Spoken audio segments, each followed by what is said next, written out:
my fellow Americans.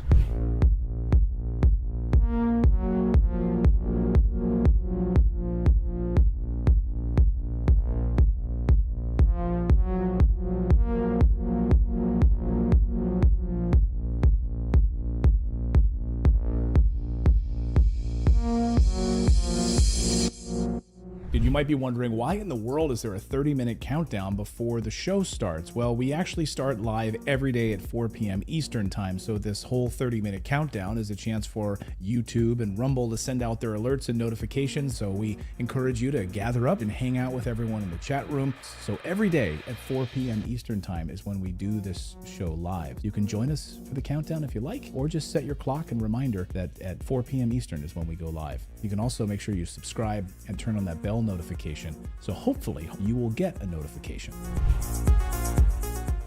What do you have to say about dictators of countries like Indonesia, who we sell weapons to, yet they are slaughtering people in East Timor?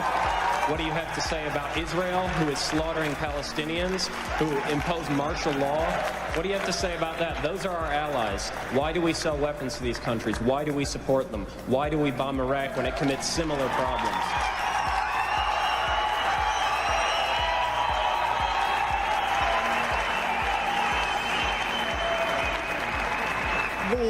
There are various examples of things that are not right in this world, and the United States is trying.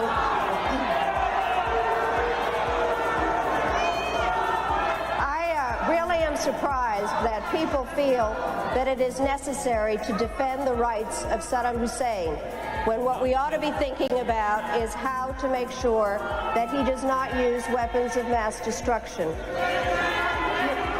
I'd like to... Who are shouting? Just a moment. I'm not defending him in the least. What I am saying is that there needs to be consistent application of U.S. foreign policy. We cannot support people who are committing the same violations because they are political allies. That is not acceptable. We cannot violate UN resolutions when it is convenient to us. You're not answering my question, Madam Albright.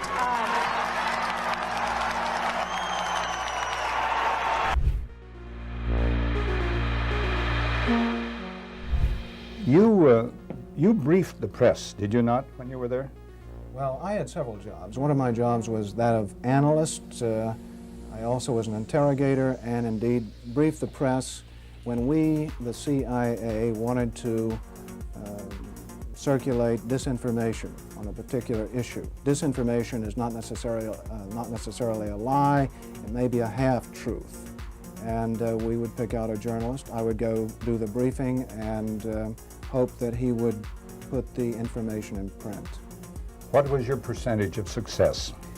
We were pretty successful in planning information of a rather rarefied nature. For instance, if we wanted to get across to the American public that the North Vietnamese were building up their force structure in South Vietnam, I would go to a journalist and advise him that in the past 6 months, X number of North Vietnamese forces had come down the Ho Chi Minh Trail system through southern Laos. Now, there is no way a journalist can check that information. That's data derived from radio intercepts, spy in the sky photography. So either he goes with the information or he doesn't, and ordinarily or usually, the journalist would go with it because it looked like some kind of exclusive. Go after these gentlemen. I would be directed to cultivate them, to spend time with them at the Caravel Hotel or the Continental Hotel, to socialize with them, and slowly but surely to try to gain their confidence by dolloping out valid information which was true. And then I would drop into a conversation the data that we wanted to get across, which might not be true. One piece of data, for instance, that we managed to plan in the New Yorker magazine had to do with a supposed North Vietnamese effort in 1973 to develop airfields along the border of South Vietnam. The reason we wanted to plant this information was that we were trying to persuade the U.S. Congress that Saigon should continue to get a great deal of aid and that the North Vietnamese were the chief violators of the ceasefire accord. That was printed in the New Yorker magazine under the byline of Robert Chaplin, as indeed was a great deal of such information which we tried to circulate. Frank, a two-part question. What were the objectives of or what was the objective of the CIA? What about the moral implications of what you were doing in feeding disinformation? Did the objective override the moral implications, moral problems? Well, the objective of the agency in general is to generate intelligence and get it back to Washington, to get at the truth and make sure the policymakers understand it. When you plant disinformation, you are diverging from that objective, and I think probably in retrospect, it was very counterproductive. I am, as an ex-CIA agent, opposed to the disinformation activities in which I was involved. I admit that I was involved, and I think it served no useful purpose. Propagandizing the American public or Congress is not the CIA's job. As to the morality of what the CIA was doing or that particular activity, the war was a very relative thing. It was a relativist environment, and morality seldom came into play when you were operating in the field. In my estimation, a CIA man should be amoral. That may sound pretty shocking to somebody, but what if my morality were that of a Nazi or agent, if you will? You wouldn't want me to be your intelligence officer. Keep the morals out of intelligence. Keep the truth in, and stay away from disinformation.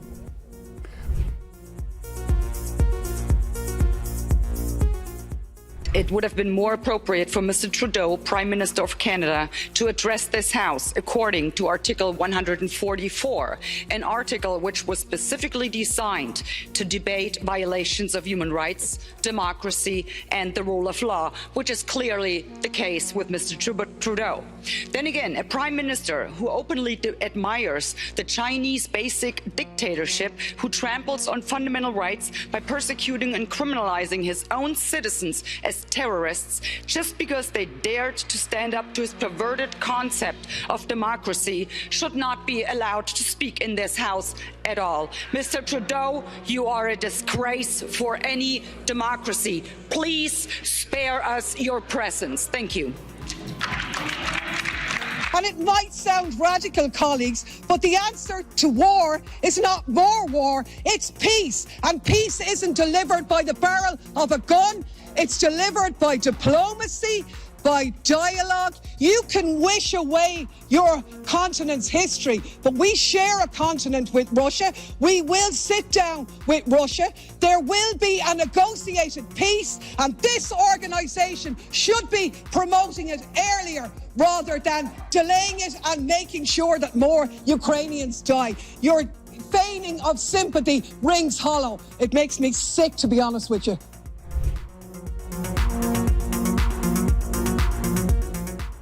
We become involved when disinformation poses a threat to the security of our country.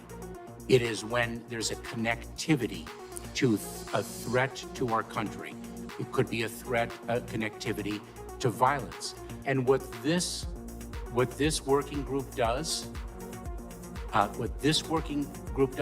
is precisely what I would think you would want it to do, which is to take a look at the work, the disinformation work that our department has done, and ask the following questions. Do we have policies? Do we have guardrails? Do we have standards? But here's the problem. We can't even agree. We can't even agree what disinformation is. You can't even agree that it was disinformation, that the Russians fed information to the Steele dossier. If you can't agree to that, how are we ever going to come to an agreement on what is disinformation so you can police it on social media? Senator, I have 2 points, if I may finish.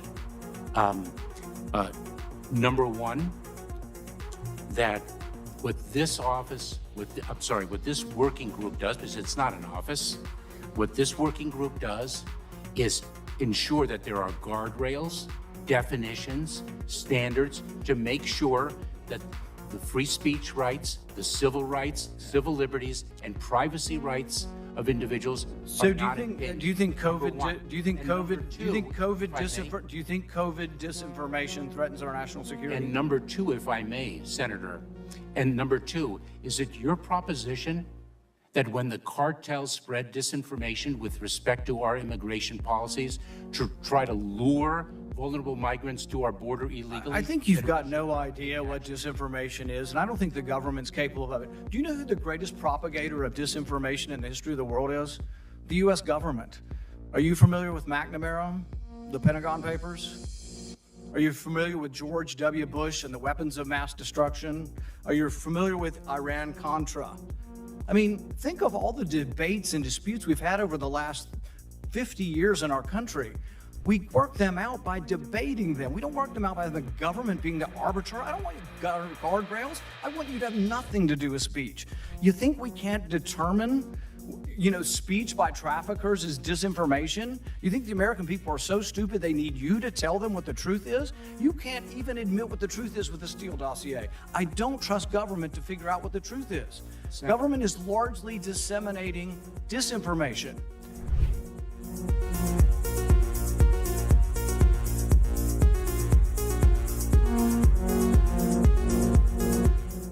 You would know this this is a bit of an aside, but in terms of how you think about problem sets, when I was a cadet, what's the cadet motto at West Point? You will not lie, cheat, or steal, or tolerate those who do. I was the CIA director. We lied, we cheated, we stole. It was like we had entire training courses. We had a good discussion on ensuring global energy security and adequate oil supplies to support global economic growth, and that will begin shortly. I'm doing all I can to increase the supply for the United States of America, which I expect to happen. The Saudis share that urgency, and based on our discussions today, I expect we'll see further steps in the coming weeks. Are you worried about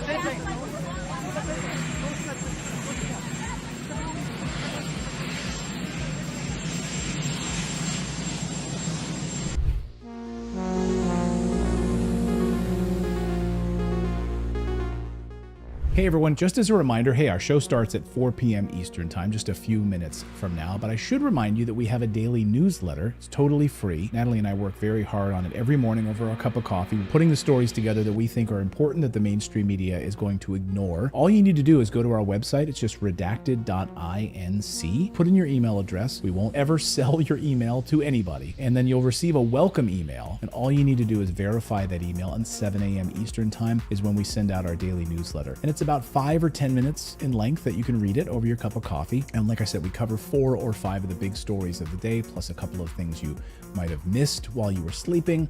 We try to have some fun with it, add a little humor into it. And again, it's a great way to start off your morning. But it's also a great way for us to stay connected with you as well, because we've been banned and blocked on some of these platforms before, where we haven't been allowed to post anything, not even a community post. So the only way for us to stay connected with you is through our newsletter. We were able to send out a newsletter and say, hey everyone, we're blocked for the next week, and let you know what was actually going on with our show. Anyway, go to redacted.inc and sign up for the free newsletter, and it'll be posted first thing in the morning over your cup of coffee.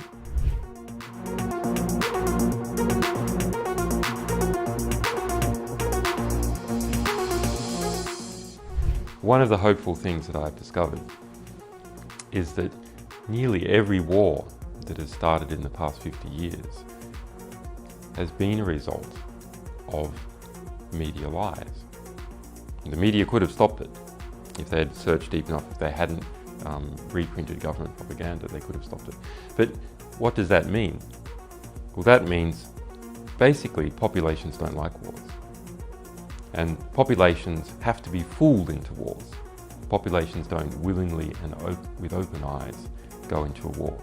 So if we have a good media environment, then we'll also have a peaceful environment. You killed a million people in Iraq. That is a separate... You killed a million people in Iraq. It's incredible that you have the brass neck to be sitting here now urging another Iraq war George, after if what I you've was already still in done. Parliament,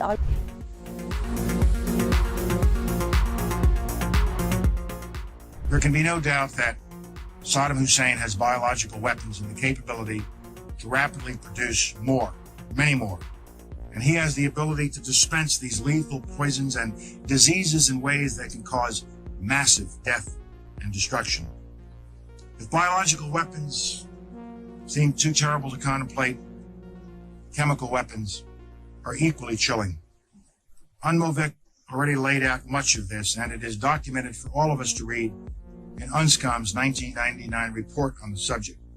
If we consider just one category of missing weaponry, 6,500 bombs from the Iran-Iraq war, UNMOVIC says the amount of chemical agent in them would be on the order of 1,000 tons. These quantities of chemical weapons are now unaccounted for. Dr. Blick says, quipped that, quote, mustard gas is not marmalade. You are supposed to know what you did with it. We believe Saddam Hussein knows what he did with it, and he has not come clean with the international community. We have evidence these weapons existed. What we don't have is evidence from Iraq that they have been destroyed or where they are. That is what we are still waiting for.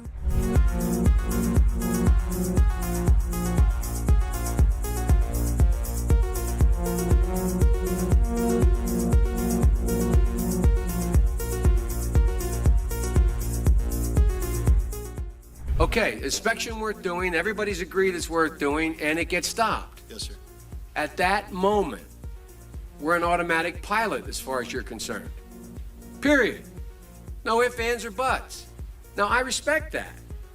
But now, it seems to me the Secretary of State might have a slightly different problem.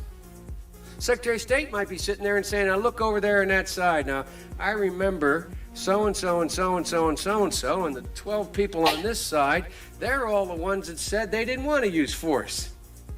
Now, I'm going to have to go tell the president now that we should, or Secretary Cohen, unleash whatever it takes to get it done.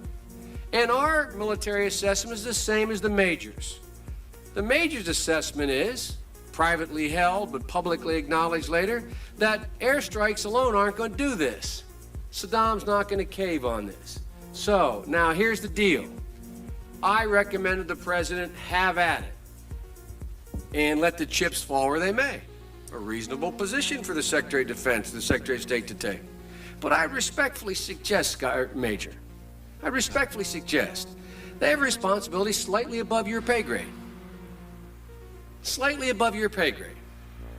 To decide whether or not to take the nation to war alone. Or to take the nation to war partway. Or to take the nation to war halfway. That's a real tough decision. That's why they get paid the big bucks. That's why they get the limos and you don't. I mean this sincerely. I'm not trying to be flip. Because I think, and that's why I said at the outset, the reason why I'm glad you did what you did, we should come to our milk. We should make a decision. But in terms of whether the Secretary of State has no more to consider than you do as the arms inspector. You didn't get in, didn't get my job done, get me in. Period. You made the deal, right? That's the deal. A deal's a deal. Get me in. Scott Ritter, I'm ready to go. It's not how it works. Now, maybe it should work that way. But wouldn't you acknowledge that if you were President of the United States or the Secretary of State, you'd sit there and say, now, okay, old Scotty boy didn't get in. We said he should get in. We want him to get in. It's important that he does get in. They're not going to let him in, so what are we going to do now? We know that France and Russia aren't going to be with us. We're quite confident China's not. We've already run those traps. They're not there. We're not sure where the United States Senate is, but have at it, boys. Go get them. And by the way, Scott and the boys say air power's not enough. I think it's a legitimate debate, Scott, Major. I think it's a legitimate debate. But I don't think we should be putting it in the context of you have somebody up there at state saying, look, how can we weasel out of this agreement? We want to let this guy out there hanging. We're not this. It's a very practical political decision. Same kind of decision General Powell made. Same kind of decision President Bush made. Every president, every Secretary of State has to do it. Like I said, They get paid more than you. Their job's a hell of a lot more complicated than yours. They may have made the wrong decision, and you brought it to light. We should address it. We should say straight up where we are, and we should do it. And for that, I thank you. But it's above your pay grade.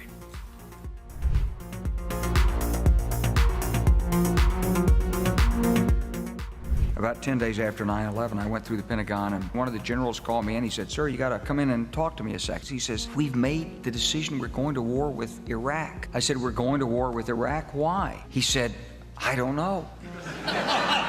He said, "I guess they don't know what else to do." He said, "I guess it's like we don't know what to do about terrorists, but we got a good military and we can take down governments." And he said, "I guess if the only tool you have is a hammer, every problem has to look like a nail." So I came back to see him a few weeks later, and by that time we were bombing in Afghanistan. I said, "Are we still going to war with Iraq?" And he said, "Oh, it's worse than that." He reached over on his desk, he picked up a piece of paper. He said, "I just got this down from upstairs," meaning the Secretary of Defense's office today, and he said, "This is a memo that describes how we're going to take out 7 countries in 5 years, starting with Iraq and then Syria, Lebanon, Libya, Somalia, Sudan, and finishing off Iran."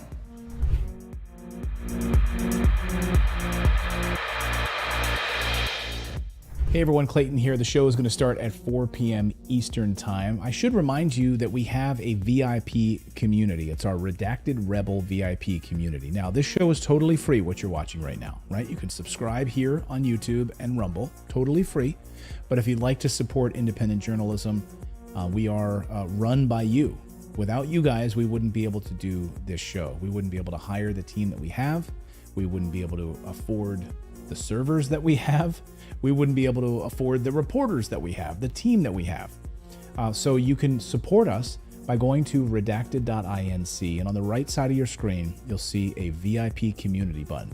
Just click that, and for the price of a cup of coffee once a month, you can support us. We put out exclusive content, early interviews that no one else will see, live streams just for our VIP Rebel community. So again, it's totally free to watch this show, but if you do want to support independent journalism, we would really appreciate it. Come on over to redacted.inc, click on that community button, and decide if you want to sign up or not. It's totally up to you.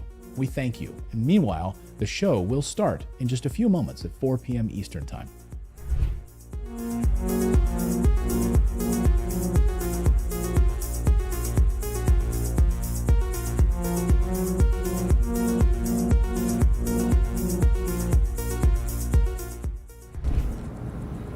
Well, one of the 4 principal functions of the CIA is to gather intelligence and ideally forward it to the president, the users of information, the policymakers, as they say. There are other functions, however, some of them more legitimate than others. One is to run secret wars, the covert action that's written and talked about so much, like what's happening in Nicaragua today from Honduras. Another thing is to disseminate propaganda to influence people's minds, and this is a major function of the CIA.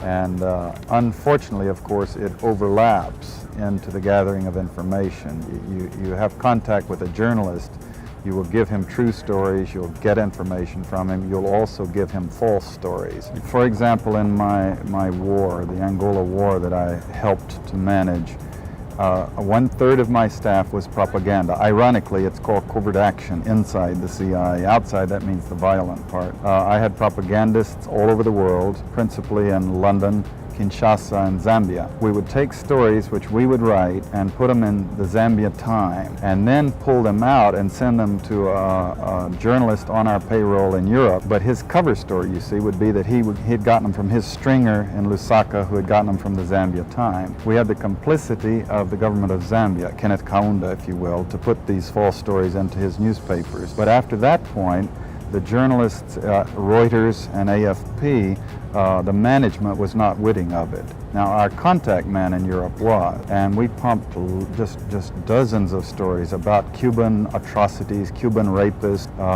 In one case, we had the Cuban rapists caught and tried by the Ovimbundu maidens who had been their victims, and then we ran photographs that made almost every newspaper in the country of the Cubans being executed by the Ovimbunda women who supposedly had been their victims. These were fake photos? Oh, absolutely. We didn't know of one single atrocity committed by the Cubans. It was pure, raw, false propaganda to create an illusion of communists, eating babies for breakfast and that sort of totally false propaganda.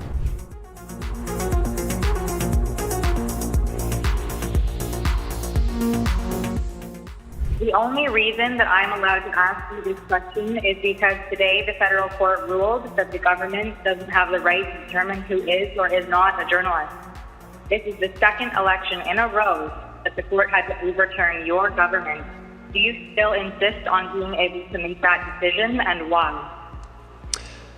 First of all, questions around accreditation were handled by the press gallery and the consortium of networks who have strong perspectives on quality journalism and the important information that is shared with Canadians.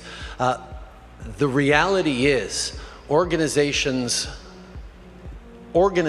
like yours that continue to spread misinformation and disinformation on the science around vaccines, around how we're going to actually get through this pandemic and be there for each other and keep our kids safe, is part of why we're seeing such unfortunate anger and lack of understanding of basic science. And quite frankly, I won't call it a media organization, your group of individuals need to take accountability for some of the polarization that we're seeing in this country. And I think Canadians are cluing into the fact that there is a really important decision we take about the kind of country we want to see. And I salute all extraordinary, hardworking journalists that put science and facts at the heart of what they do and ask me tough questions every day, but make sure that they are educating and informing Canadians from a broad range of perspectives, which is the last thing that you guys do.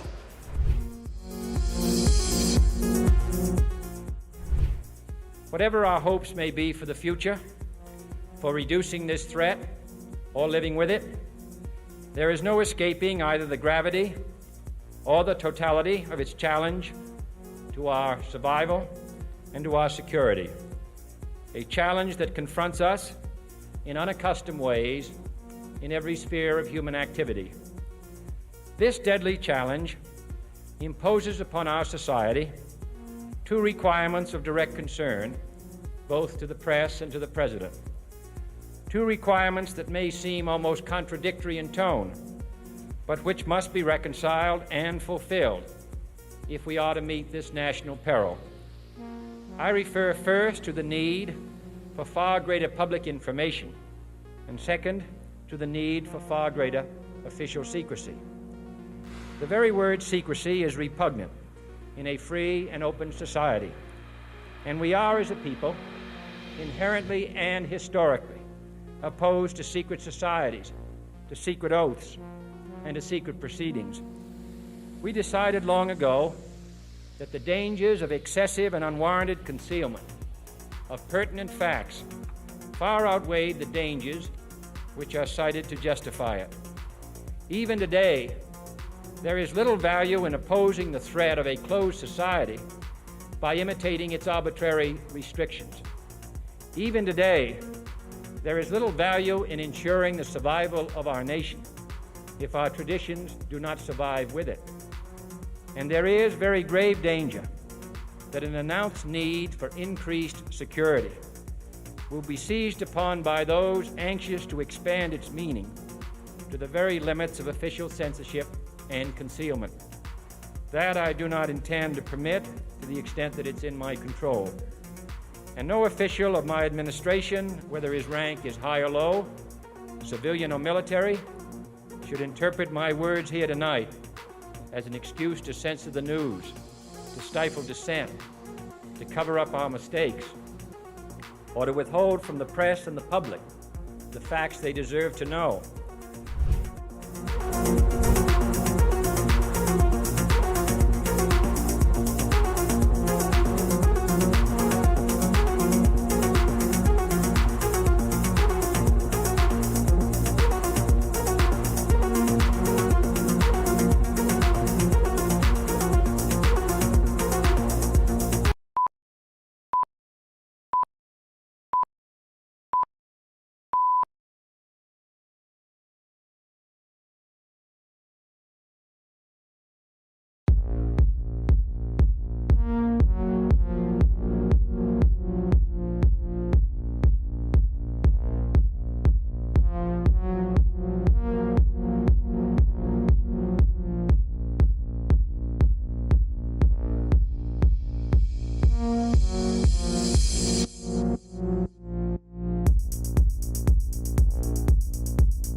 Yeah.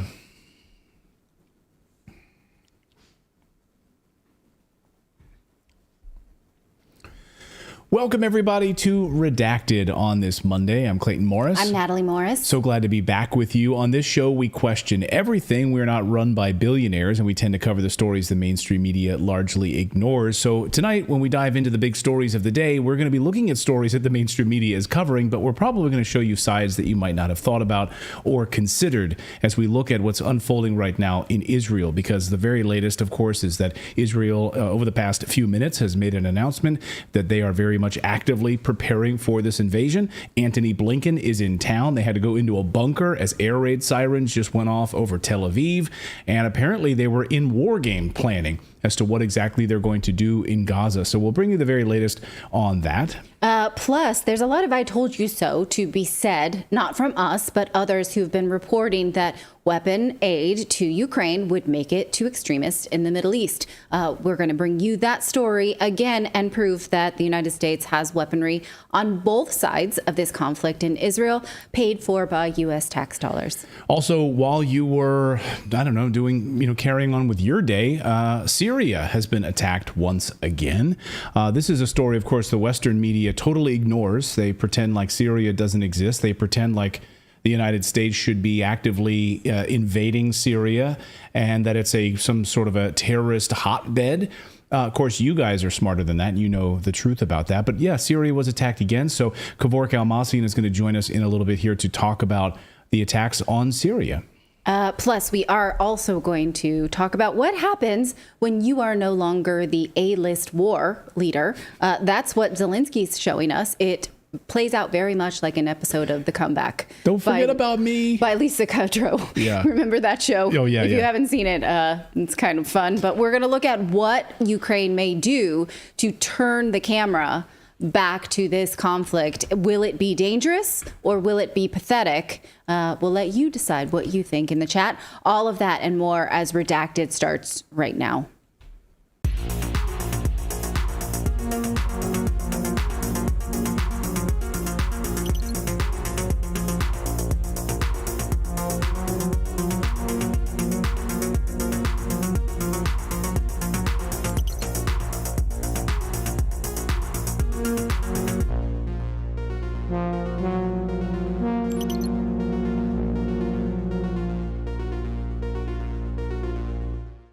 All right, welcome in. It's been a little while. Of course, we were out. We were very sick, and we are glad to be back. And someone in the chat just before the show started, I think the MG Power said, every time Redacted is off and takes a few days off, holy smokes, the world catches on fire. And David said that to me over the weekend. He's like, my God, every time we're off for a little bit, it seems like all hell breaks loose. The last time we took off, it was a Trump federal indictment, the first of four. Ratcheting up of war in Ukraine. It could not be helped. But I would like to say this. I probably, like everybody else, was watching social media, watching the news with just so much anticipation. And I cannot believe how much tribal signaling there is right now. I cannot believe how the Western media wants you to choose one group of people to have empathy for. And if you choose, that means you cannot have empathy for the other group. That is something that I wholeheartedly reject. I will not be using names of groups of people to say one group of people did something to the other.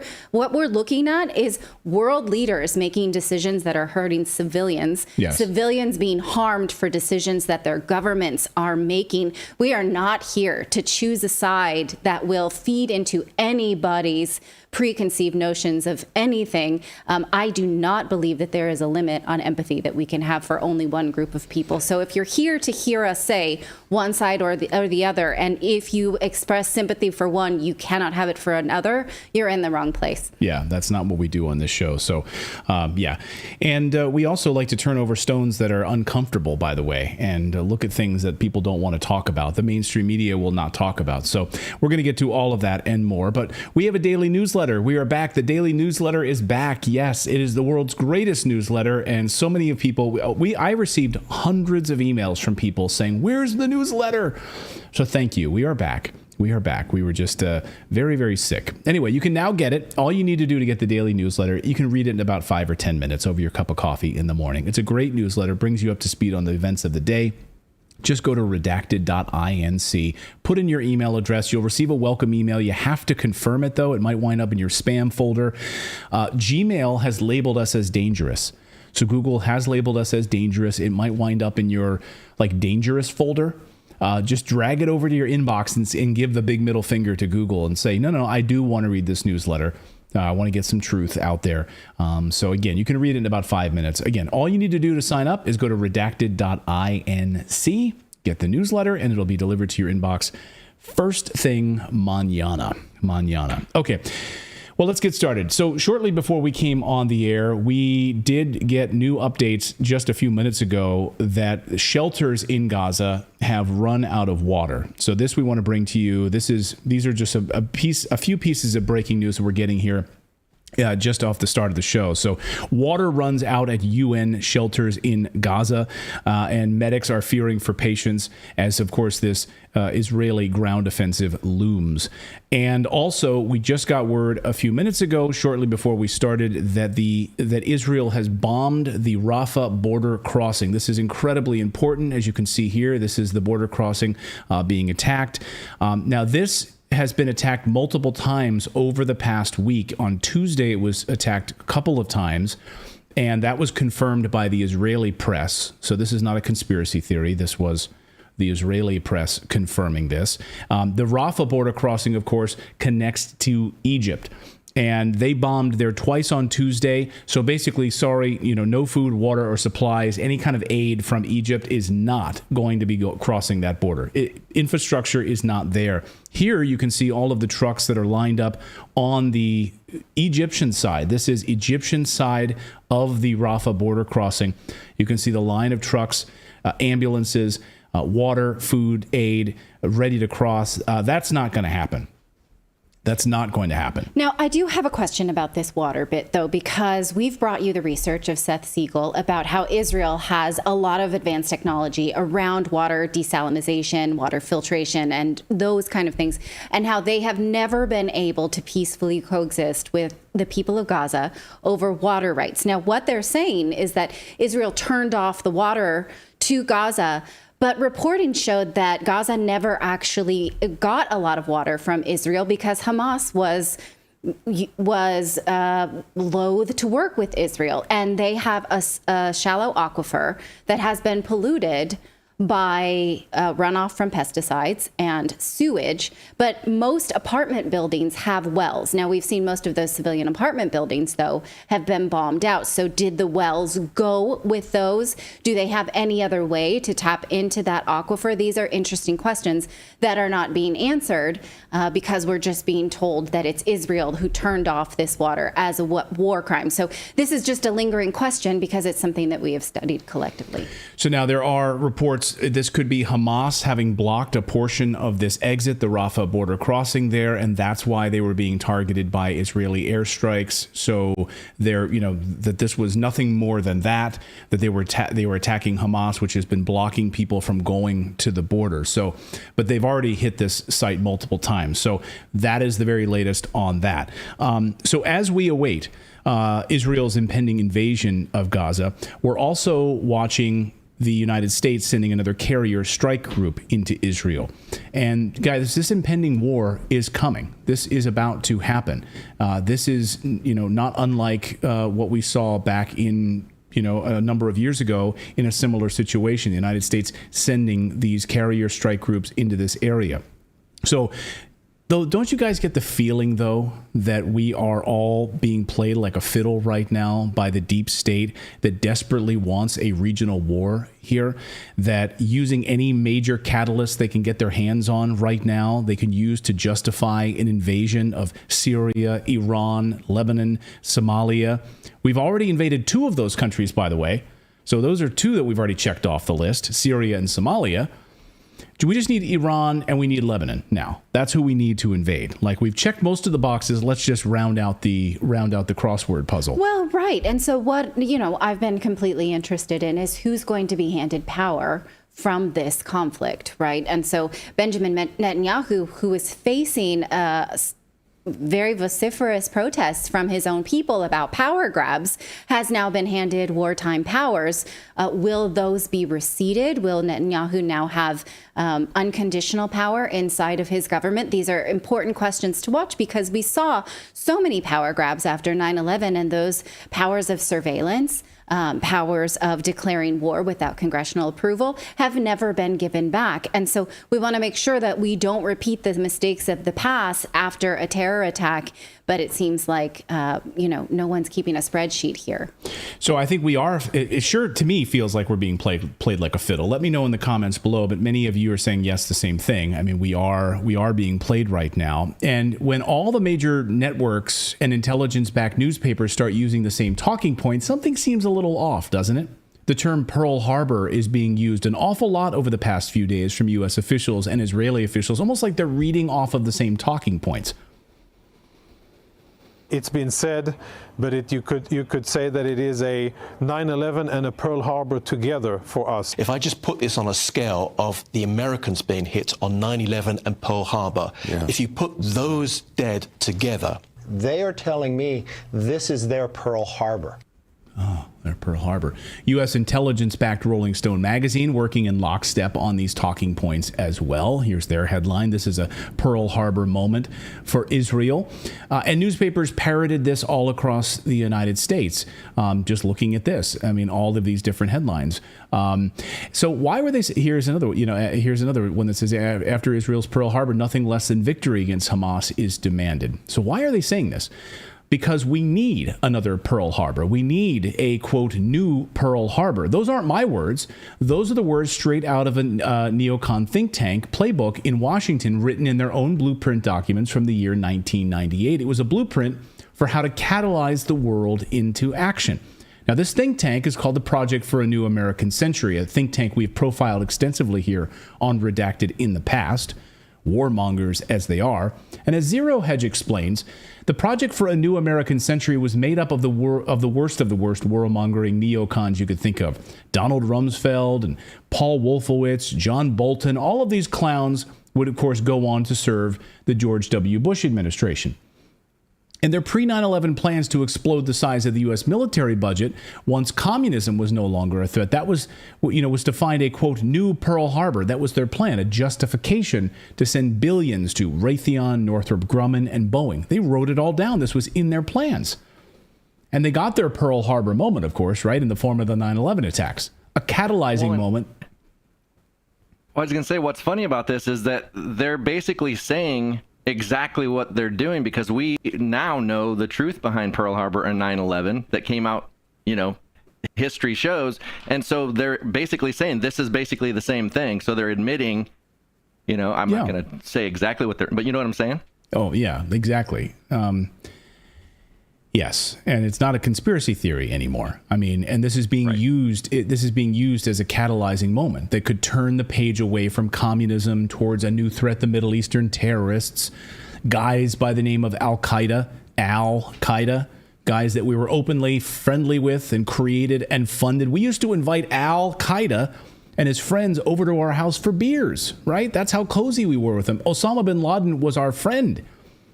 They ended up being great patsies, though, right? Taking the fall for the 9/11 attacks, the largest windfall of profits for the defense industrial complex in history. And we were able to build dozens of new military bases in the Middle East, thanks to our good friend Al.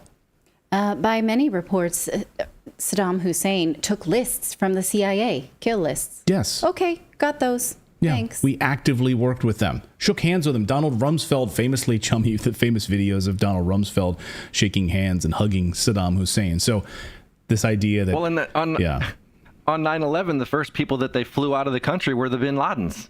Do you remember that on Fahrenheit 9/11? Like they got the bin Laden family out of the country. I forgot about that. So, right, and so this is the rhetoric, right, that we're seeing now. And, I was in grad school at the time. I remember I lived in Los Angeles, all the flags on cars. Do you remember that? Flags on car antennas, American flags. Oh, flags everywhere. Flags everywhere. Course. So the equivalency of that now is flags in your social media profile, right? And so I think a lot about that because I was I don't know, I was in early 20s, like 22, and I was like, oh, okay, that's what I should do. So I picked up one of those flags and I put it in. And I think a lot about like, what was I trying to say back then? That we are a collective America that I stand for, right? What I did not mean is that you should then survey us, tap our phones and read our emails in order to see who is a terrorist and who is not, and make major war crimes across any Arab-speaking country. That's not what I meant by that flag, right? And so I look at these flags in social media profiles now and I think, can you pull that thread and get there, right? If your profile picture is Ukraine, then are you pulling the thread into justifying war powers? Right. So Hamas, also a big piece of this puzzle. Hamas was also our friend. They had no weapons until we gave them weapons. We created them. We funded them. We did this alongside the Israelis who funded Hamas. This, of course, is well documented. Any idiot knows this by now. Israeli Defense Forces Brigadier General Yitzhak Segav explained this to the New York Times. He was interviewed in 1981. This is well documented. He was tasked at the time by giving Hamas money, funneling it through mosques. You can read the interview. It's a great interview. Where have I heard this all before? Oh, right. We use the exact same strategy with Al-Qaeda. Former Senator Ron Paul told all of us on the floor of Congress how Hamas came to be. If you look at the history, you'll find out that Hamas was encouraged and really started by Israel because they wanted Hamas to counteract Yasser Arafat. And you say, well, yeah, that was better then and served its purpose, but we didn't want Hamas to do this. So then we as Americans say, well, we have such a good system, we're going to impose this on the world. We're going to invade Iraq and teach people how to be Democrats. We want free elections. So we encourage the Palestinians to have a free election. They do, and they elect Hamas. So we first, indirectly and directly through Israel, help establish Hamas. Then we have election. Then Hamas becomes dominant, so we have to kill them. You know, it just doesn't make sense. Yeah, it doesn't make sense, does it? We used them for a while to go up against Yasser Arafat, a guy who we always thought was shady. We didn't like the Palestinian Liberation Organization. We didn't like the PLO, right? So we thought of them as this is an opportunity to use them as a hedge, right? We'll fund Hamas. We'll give them weapons. They had one gun before we came into town. So part of the narrative I see a lot of people talking about is the fact that, hey, the Palestinians voted them in, so they're guilty because they got Hamas in, but only 7% of the people actually voted them in. And once they gained power in 2007, I believe it was, they ended elections. Right. Yeah. Yeah.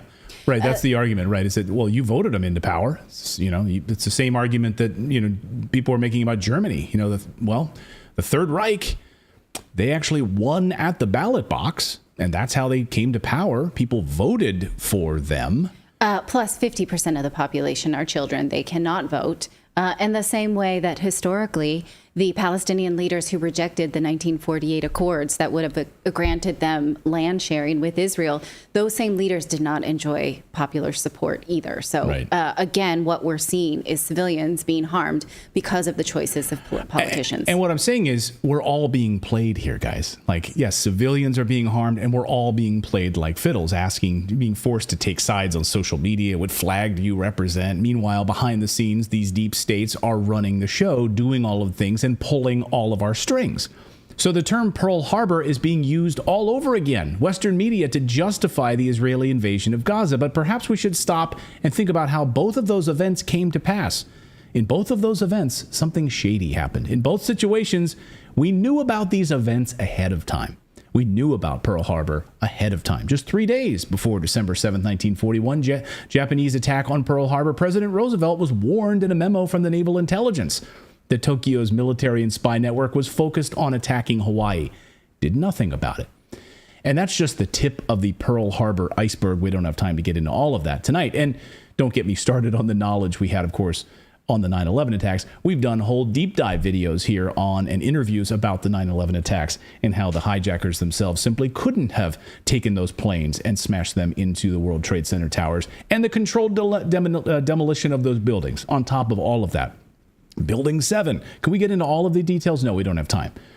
So how the hell did Israel magically fail to stop this? Steve Bannon had an interesting take on this whole Pearl Harbor 9/11 conundrum. Listen. The Israelis are calling this a combination of Pearl Harbor and 9/11. We still don't have the truth on Pearl Harbor or 9/11. Let me just be blunt about that. And I've gone through every document, every commission. I think they had 6 or 7 on Pearl Harbor. IDF's intelligence operation, I think, is pound for pound the best in the world. Then you have Mossad. Then you have the CIA. We have 17, you have NSA. It is impossible. This thing, it was a military operation on land, sea, and air with 5,000 missiles, paragliders. It's over a geographic, they were all the way from Tel Aviv to Gaza. This took months. The Wall Street Journal said months, I think years, of planning, logistics, recruitment, training, finance, and people don't talk about this. They had Palestinian journalist embeds. There were Palestinian journalist embeds. This is a full. This was like us going into Iraq in 2003. It is impossible for the intelligence apparatus between the United States and not just that, the Saudis and UAE, their intelligence apparatuses work with the Israelis and work with the United States.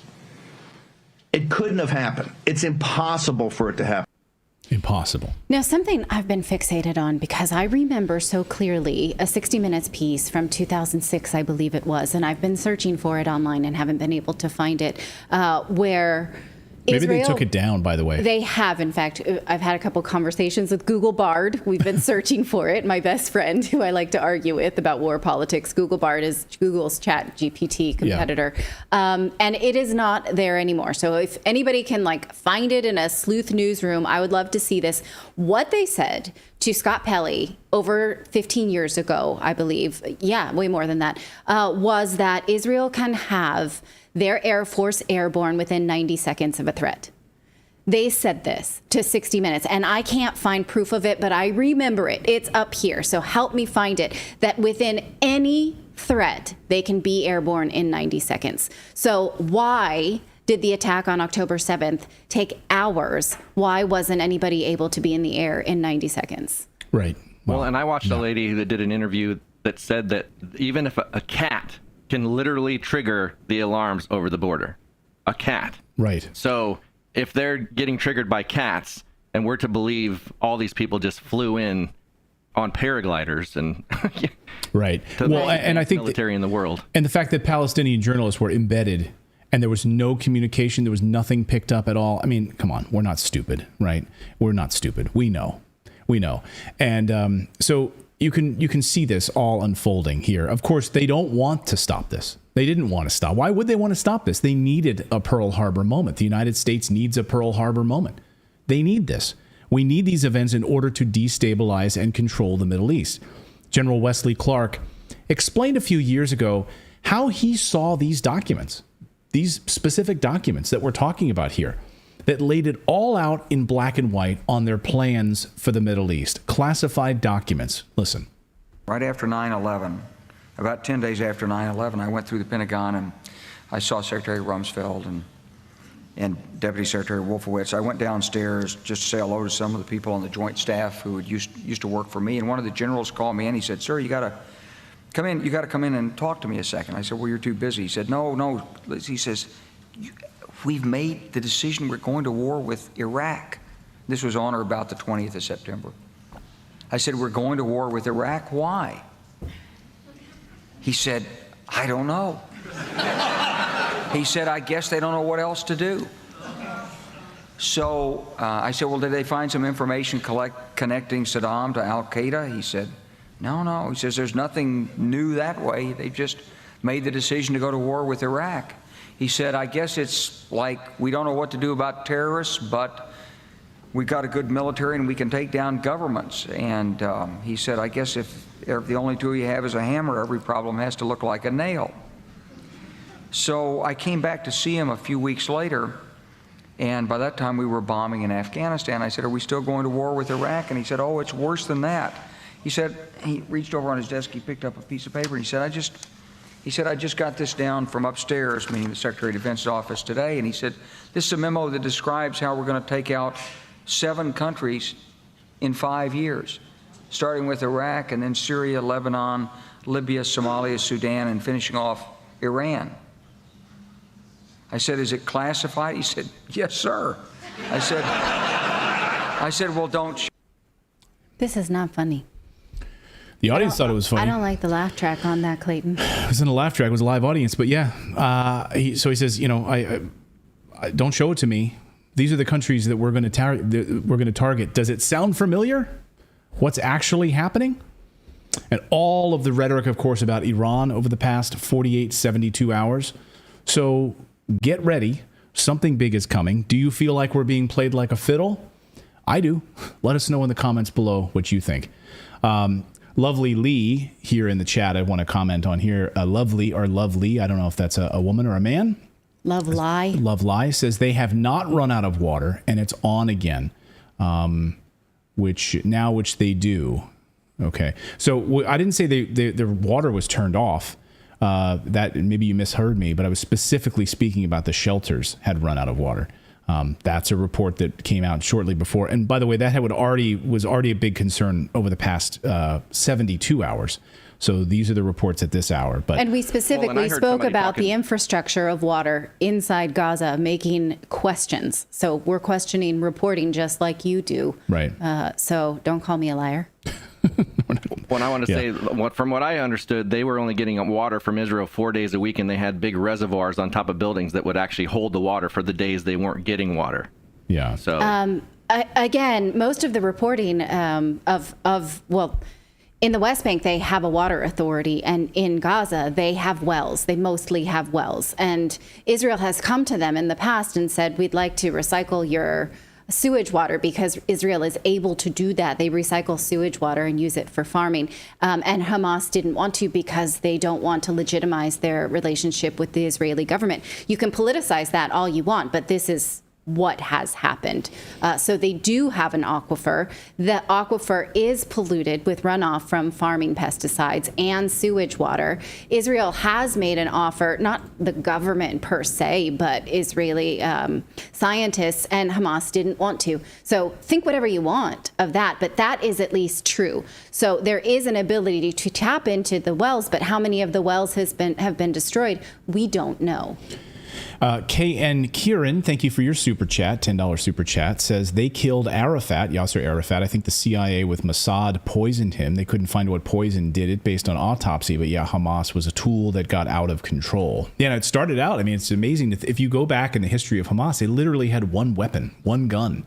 And until we turned them into the beast that they are, it's remarkable. So we've got more news to get to here on your Monday, if you can believe it. We're going to look at these weapons. How in the world did these weapons from Ukraine wind up in Israel? Yeah, this is an unbelievable story.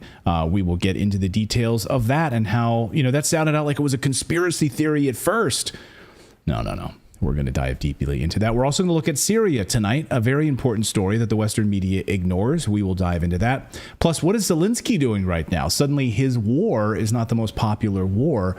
How will he continue to get money and favor from the United States? And Vogue covers, and GQ magazine covers, and new T-shirts. It's really hard to land the cover of Vogue. Yeah, they haven't asked me. Are we gonna see a Netanyahu Vogue cover? We'll see. Is that probably anytime soon? That'll be next. Yeah, because Zelensky wants to come to Israel. Like, he was like, I'll come. I want to come. Can I come? Well, just today, we're going to get to that in the last story. Israel said it's not a good time. Basically, can I get your number? Leave yours. Yeah. Can you? Oh, my God. It's unbelievable. All right. Okay. But first, we want to tell you about our friends over at Private VPN, because if you're not using a VPN, man, I don't know what. If you watch this show, you know that you are being tracked by your government. You are being tracked on the internet by marketers. You're being tracked by everything.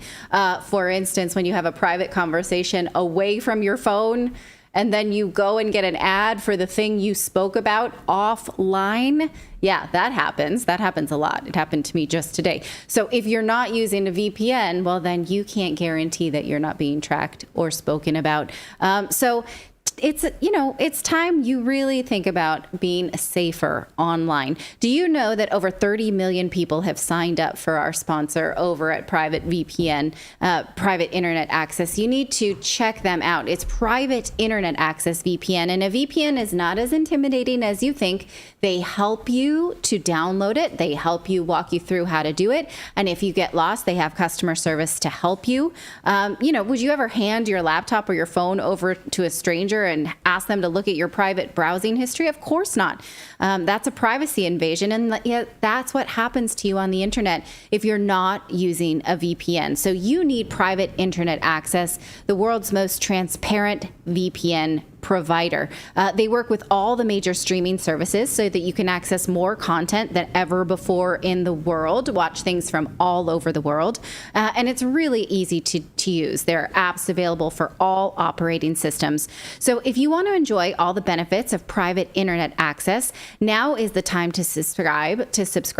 Head on over to piavpn.com/redacted and you get an 83% discount. Seriously, 83%. That's $2.03 a month for truly private browsing. Yes, please. You want that. You also get an extra 4 months completely free, but you must go to piavpn.com/redacted for a truly private digital life. One more time. That's piavpn.com/redacted. Are Western weapons being used on both sides of the war in Israel? It would seem that is the case. We were warned that weapons from the West being sent to Ukraine were being sold to bad actors in the Middle East and abroad, with organizations buying them on the black market. We know, obviously, that the United States is providing weapons to Israel. So does that mean U.S. taxpayer-funded weapons on both sides? Redacted correspondent Mike Jones has been interviewing military officials and digging into this story. He is in Russia, and he joins us today. Thank you so much for coming. Thank you for having me. So we know that the U.S. is providing Israel with weapons directly. They are saying so quite publicly. But what about the evidence that the U.S. has been indirectly providing Hamas with weapons? What do you know about this? I've done a lot of research, and recently I did an interview with Vasily Prozorov, who runs a Telegram channel, UKR Leaks, in many languages, including English. He informed me through his colleagues they had documentation that included the sale of weapons outside of Ukraine through corrupt military officials and through bribes, and primarily actually through the grain corridor. Using these barges that were intended for food. This was how allegedly they are getting or were getting the weapons out of Ukraine. It's a very interesting moment because I also have such information that weapons from Ukraine goes to Middle East to Islamic terrorists. It was confirmed by POWs from Ukraine. Besides, in Mariupol Department of SBU, I got several secret documents in my hands, where it was said that the weapons from Ukraine, from the West, Western weapons, goes being sold to Middle East. On top of Vasily's interview, just about this time last year, people will recall the interview with Aidan Aslin that John Mark Dougan conducted, where Aidan very candidly discussed how his battalion commanders called him in to get his contacts for his Syrian, or I think it was the Kurds and the rebels there. So while he was in Syria, he obviously got to know some of the fighters, and the Ukrainian commanders, as Aslin alleges, were keen to find out who these people were in order to sell weapons to them. Right. So we're going to play just a little bit of that clip right now. Watch this. I'm sorry, say who it is again one more time. Aidan Aslin. Okay, so watch how he says quite candidly that this was my job, is to make these connections for sale of black market weapons. Later, I was asking my friend, what do they want to speak to you about? And they were basically saying that they want to basically sell us weapons for a price. I've read this in the news, stuff went missing, and this is the only way I can think of is that the stuff that he's like wanting to sell is the stuff that's going missing. I don't like to say like I helped it, but like it might be possible that it was me that they had it. Yeah. And I was like speaking to him. I was like, how was things in Syria? It's like it's good. With like your friend is like being able to help us like with like certain aspects that the Americans wouldn't give us. I was like, I'm glad I could help with that because yeah. Was he specific at all about what aspects? He said like apparently they're going to be sending some new like rockets that are on the way. So your research would indicate that this is more on the up and up than it would seem, whereas just over the weekend, President Putin said that he doesn't blame the Zelensky government. He says they probably don't want this, but they can't stop it. Here's a clip of that. Market for weapons works in such a way that there are people who want to buy weapons and they will find it. And yes, of course, we have information on the sales of weapons to countries, including countries of the Middle East. Well, I have no sympathies for today's leadership of Ukraine, but I have doubt that it's done willingly by them. So what do you make of this, that even Putin is not blaming the Zelensky government? He's presenting this as if it's just an inevitability that can't be stopped. Yeah, he's absolutely right. And let's not forget that he, among many other Russian officials, did quite voluminously warn about this, about the level of the corruption, as they predicted, would mean there would be these leak of weapons onto the black market, which, as Sergei Lavrov warned, would feed into hotspots around the world. So this case now that we've seen in Palestine and Israel, Benjamin Netanyahu actually let slip with the Jerusalem Post as to why Israel wasn't sending weapons to Ukraine, because he said a concern of Israel was that the weapons would then find their way into the hands of Iran. And he claimed that Israeli military had discovered weapons intended for Ukraine on the border of Israel in the summer of last year, earlier this year. So he actually let slip that this was happening. And what's also of concern is that places like Eritrea, Libya, Sudan, places in Africa, there are even reports that these rebels against the French have been using these weapons, as was clearly warned about. So whilst this has been an unmitigated PR disaster for certainly the Zelensky regime, where he's then come out and claimed that Russia captured these weapons and then handed them over to these hotspots. So that is almost comical. The brain. Right. Absolutely. And yet you need only Google Hamas weapons Ukraine, and you'll have the Moscow Times, the Kiev Independent, among Business Insider as well, all repeating this claim that actually it's Russia who supplied US weapons intended for Ukraine. Right. And I think it's worth remembering that these warnings that have been going on about these weapons getting in the hands of unintended people have been sort of scoffed off by the Western press as Russian disinformation or anti-war rhetoric. And now it does seem to be true. Now, in response to what you had just said, Zelensky claiming that it was Russia capturing Western weapons and then funneling them into Middle Eastern places, Putin has said Russia wouldn't do that because they have a good relationship with Israel. Can you speak to that? Yes, that's absolutely true. And that's why we've seen Russia and indeed China come forward with meaningful sort of peace proposals. This has certainly been an opportunity for BRICS to actually demonstrate their professionalism in diplomacy, as opposed to Annalena Baerbock and Blinken and so forth. Russia has traditionally had very good relations, both with Palestine and Israel, which is why you haven't seen certainly the leadership come out on, condemning either side. They understand the problem, the scale of it, and also the mechanisms that are likely needed to solve it. And once more, as Putin has pointed out, this is the US policy failure in this region, trying to monopolize the situation there. And when you have UN resolutions that were passed but never enacted, we've seen the same as we did with the Minsk agreements, where there was people who wanted to be an independent state and all these agreements not being reinforced. Now, Russia today has proposed a United Nations resolution on this war so that at least we can get on record some votes. Why do you think they continue to do this, even though anything that's voted upon by the United Nations just, I don't know, the West does whatever they want anyway?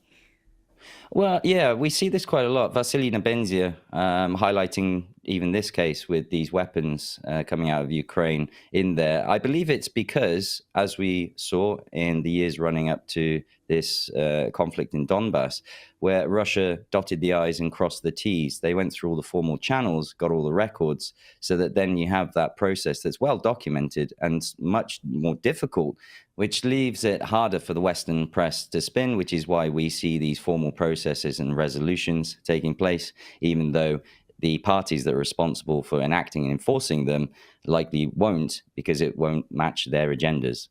Yeah.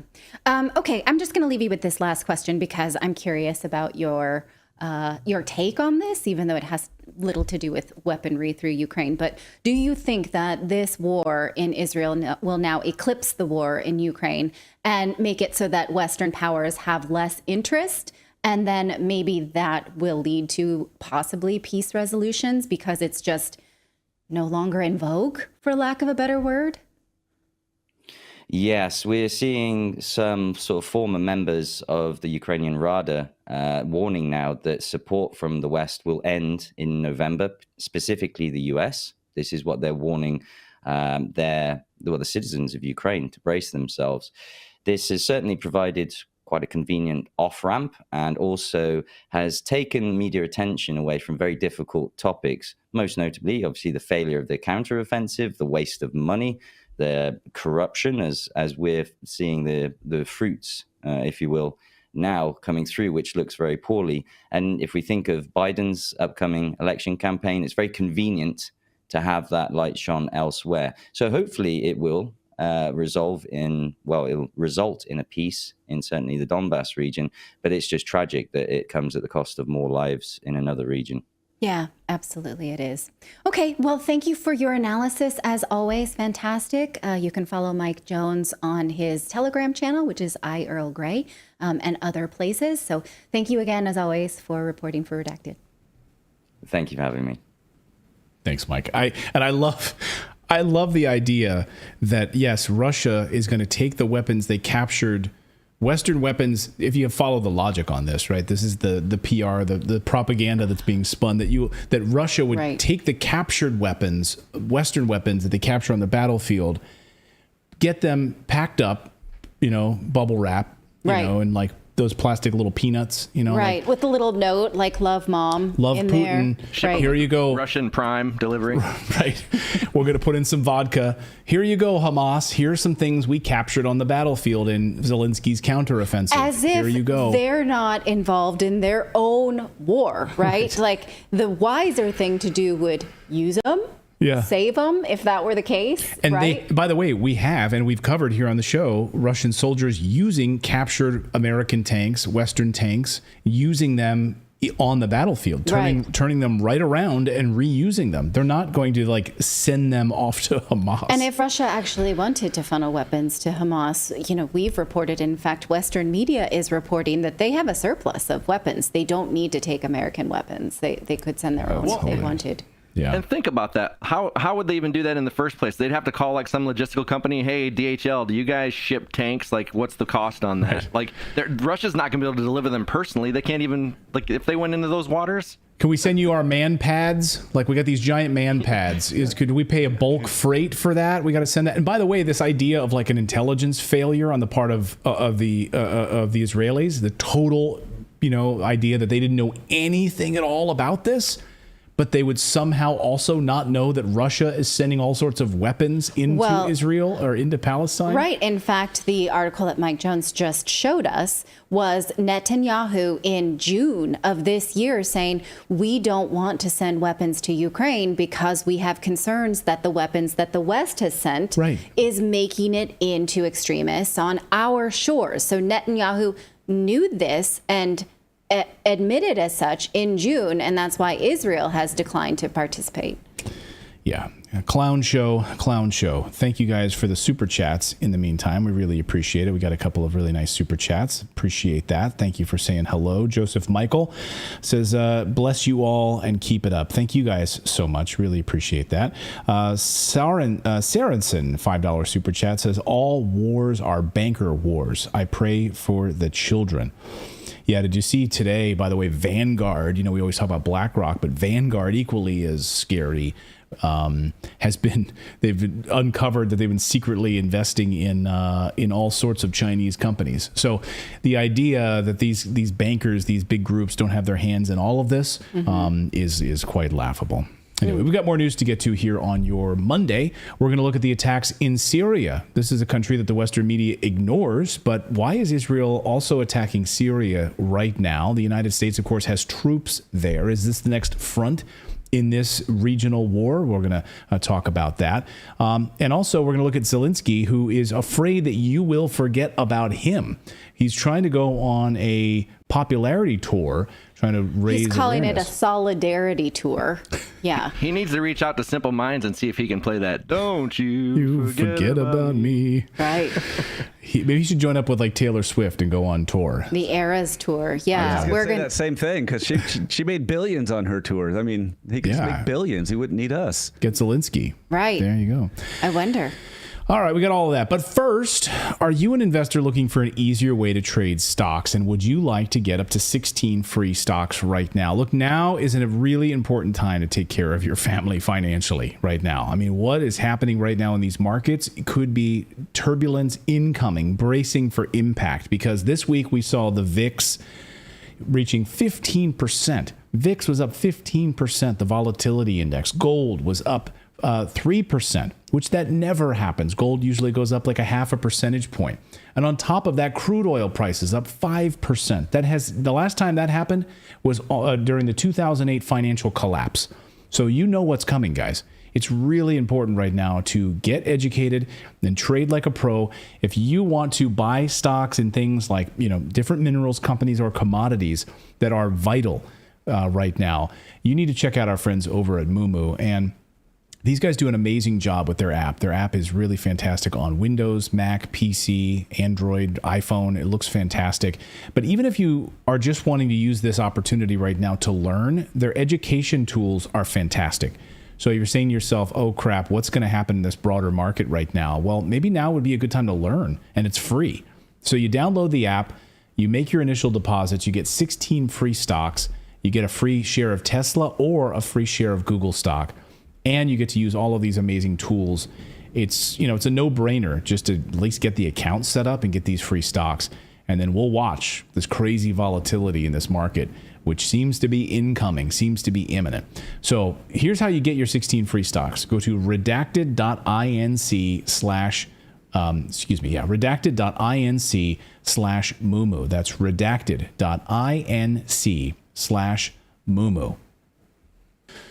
Well, all eyes on Israel, and all of the Western media focused on what happens next in the Gaza Strip. But of course, another country that has been under attack over the past 10 days is Syria, by the Israelis attacking the airports in Aleppo and Damascus. But Western media is, of course, silent on that story, but we are not. And we are bringing in Kevork Almassian, Syrian journalist, who writes and does great videos at Syriana Analysis for what is exactly happening in Syria, perhaps the lost country in this entire conflict right now. Kevork, good to see you. What can you tell us over the past few hours has been happening in Syria with these continued attacks on the Syrian civilian infrastructure?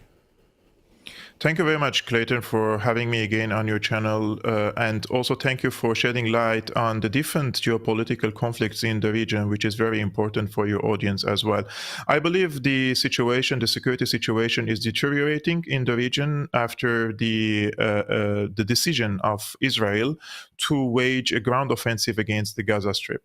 The declared goal, according to official Israeli officials, is to occupy the Gaza Strip and push the 2 million Palestinians to the Sinai region so that they would become refugees indefinitely, just like the 500,000 Palestinian refugees in Syria, 500,000 Palestinian refugees in Lebanon, and 2 million Palestinian refugees in Jordan, and the rest are spread all around the world. Those people never had the chance to go back to their countries after they were dispelled. So the Syrian side is definitely involved in this conflict with Israel, and they are trying to, what is called in the military strategy in Syria, is to increase the pace of the retaliation, depending on what the Israelis are planning in the Gaza Strip. When Antony Blinken visited the region, and he visited to Israel, also to Jordan, to Saudi Arabia, this has also preceded with a phone call for the first time between the president of Iran and with his counterpart, King of Saudi Arabia. And it seems that there is a consensus, even among the people, even among the countries who want to normalize relations with Israel, that the occupation of the Gaza Strip and expelling 2 million Palestinians to the Sinai region is a red line. And accordingly, it seems that Syria wants to join the coalition of countries, especially Iran, Hezbollah, which is a very strong actor here, and the rest of the militant groups in the Gaza Strip, that if the Israelis want to wage this ground offensive, they will also retaliate.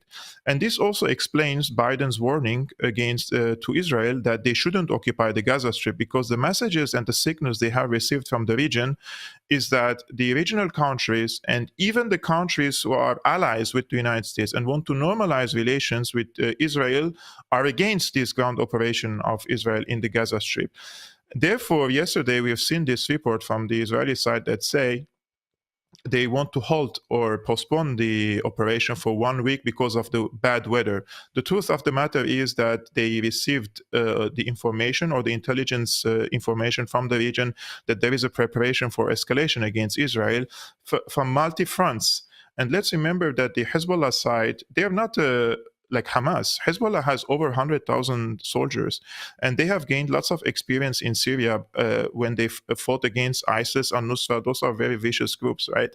And they have anti-tank missiles, they have air defense systems, and they even have anti-ship cruise missiles. Hezbollah is a regular army, and if they intervene in this war, they will neutralize the air bases of Israel. And that's why the Americans have sent 2 aircraft carriers to the Mediterranean, because Hezbollah and Syria, they're capable of neutralizing the air bases if Israel invades the Gaza Strip. So Israel also at this same time is sending signals to Syria that if you intervene, I'm going also to bomb Syria. And what happened is, in the past 10 days, they have bombed twice the Aleppo International Airport, which is used for civilian purposes, and also the Damascus International Airport, which is also used for civilian purposes. And the timing was very interesting, because Israel bombed the airport just 1 day before the landing of the foreign minister of Iran to Syria. And therefore, the foreign minister of Iran had to go to Beirut, and from Beirut come with a car to Damascus, because Iran is now coordinating with the regional governments. How could they respond to the Israeli potential attack on the Gaza Strip? Now they postponed it. Let's see if they are going to follow the schedule. But if, I would say, Israel invades Gaza and they want to kick out the Palestinians to Egypt, this is definitely going to escalate, and definitely Hezbollah at least is going to intervene. And if Hezbollah intervenes, the United States will intervene. And if the United States intervene, then we are talking about regional war. Iran will also intervene, Syria will also intervene. So who benefits from this? We have to ask this question. Right. Follow the money, right? Who benefits from this? The United States using, of course, Israel as an aircraft carrier. As Robert F. Kennedy Jr. just said, this is one of the reasons why we support Israel, is because, in his words, Israel is basically an aircraft carrier for the United States in this region, of course. I want to bring up, when you talked about the refugee question, and that was brought up over the past 48 hours by the ex-foreign minister for Israel. When asked what should happen to the Palestinians, he said they should be pushed out of Gaza. They should be funneled into Egypt through the Rafah border crossing, and set up a massive tent city in the desert. Get out of Gaza. And he held up Syria as an example of the success of a tent city for refugees. And he said, just like Syria and the Syrian refugees, this is what should happen to the Palestinians. Again, this is the ex-foreign minister of Israel. So can you talk about the great success of the Syrian refugees living in tents, sleeping on floors, and praying and hoping to actually get a sliver of a mattress to sleep on and so they don't freeze to death? I mean, it sounds like a great success. Clayton, as much as I personally try to be objective and not to use these words, but it's very psychopathic of him to give the example of the Syrian refugees as if it's a successful story. There are millions, 5 million Syrian refugees. Most of them are living in tents under dire conditions during the winter times. Every year, there are babies dying, there are mothers dying because there is no heating and there is no basic necessities for these people. The idea of encouraging the people to become a refugee at the first place was for political reasons. They wanted to weaponize the refugees against the Assad regime, so that they say the people are fleeing from the Assad regime and the Assad regime lost its legitimacy. This was the purpose of it. But they thought that this issue will be resolved very quickly in a few months and these people can go back. But it has become 12 years of war right now. So these people have become permanently refugees. And now, since the powers who weaponized the refugees against Syria lost their interest with the refugees, now they're not even funding these refugees anymore. And these refugees, even if they want to go back to Syria, there are these NGOs that are all, of course, funded by the usual suspects in the NED, USAID, George Soros organizations. They are scaremongering the people and telling them that if you go to Syria, the Assad regime will murder you, so you should stay a refugee. They have created a new identity called the refugee. Like, I'm a refugee, I'm proud. There is even an Olympic team for the refugees right now. So they're creating an identity of people to become a refugee. Yes, of course, there is a Syrian woman, she's a swimmer. She participated in the Olympics in the refugee team and not in her Syrian national team. This is becoming a trend in the region, right? So when Ireland says he wants to copy the example of Syrian refugees, which means these people also will become refugees indefinitely. And remember, the refugees after the Nakba, after 1948 expulsion of the Palestinians from their homelands, they have remained refugees up until this moment. And this is going to be the case in Egypt. And the geography of Egypt is very difficult. It's a deserty environment. It's very warm and it lacks water. So they're going to send all these 2 million people there in a very dire situation and build them there, these so-called cities, and keep them there. So this is the solution of Israel. It's ethnic cleansing of the people from the Gaza Strip. Regardless of what is your opinion about Hamas, I've been personally attacking Hamas for 10 years now. But the people there, the civilians, these 2 million civilians have nothing to do with Hamas. And these people, they deserve to live in their towns, in their farms, and in their birthplace, right? And not to be expelled to somewhere else and then bring settlers from all around the world and settle them in these areas. And there is something very important here, Clayton. Israel uses this excuse all the time to expand. They say security concerns. They occupy the Golan Heights, right? And they say, I have to create a buffer zone with Syria, so they occupy the Golan Heights. They have to create a buffer zone with the Gaza Strip, so they occupy the surroundings of Gaza, and they put military installations there. If the Palestinians been expelled to Sinai, and in a generation, if these kids who are growing up on the stories of the horror that they live now, and in 10 years, 20 years, and they say, I want to go back to my home, I want to go back to Gaza. And if they shoot one bullet on Israel from the Sinai, this time on Israel would say, now I have to expand in the Sinai because there is a security danger coming from there. And remember, in 1967, Israel occupied the Sinai completely. So if they occupied it once, they would occupy it for the second time. But this time, through this slow, gradual occupation of the territories, quoting security concerns and expanding in the region. So in my opinion, Israel is the only country in the Middle East which is expanding since 1948, and nobody is even saying anything about it. Israel doesn't adhere to the international law, which has drawn where is the border of Israel, right? They don't follow that international law, and they just expand even on Palestinian territories in West Bank by building the settlements. And as Chomsky once said, it has become like a chicken nuggets, like small nuggets everywhere. And between each of these nuggets, there are checkpoints of the Israeli occupation army. And all these settlements are heavily protected by armed militias from the settlers, and also from the IDF. Yeah, and of course, Egypt now moving to join BRICS. Once they have that BRICS control of the Suez Canal, that would not be something that the United States would want. And so pushing into Sinai to give back control to Western authorities of that major waterway passage would be ideal for Western powers and these globalists as well. Kevork, I know you've got to run and to do some work there. Thank you for your continued amazing journalism on this. We really appreciate it. Thank you for keeping us abreast of what's happening in Syria, lest we forget what has actually been happening while the people there have been bombed over the past few days as well, and the Western press focusing on exclusively on what's happening in Israel. Thank you so much, Kevork. We appreciate it. Thank you very much, Clayton. Thank you so much, Kevork. We really appreciate it. I just saw someone in the chat just now when he was answering just said, "Man is speaking facts." Yes. And then I saw someone else said, "Why do you all lie?" So I love that. I love that is a man I would love to break bread with one day. Yes. Seems like he would be such a great individual. No, really smart guy. Really smart. So thank you, Kevork. We really appreciate it.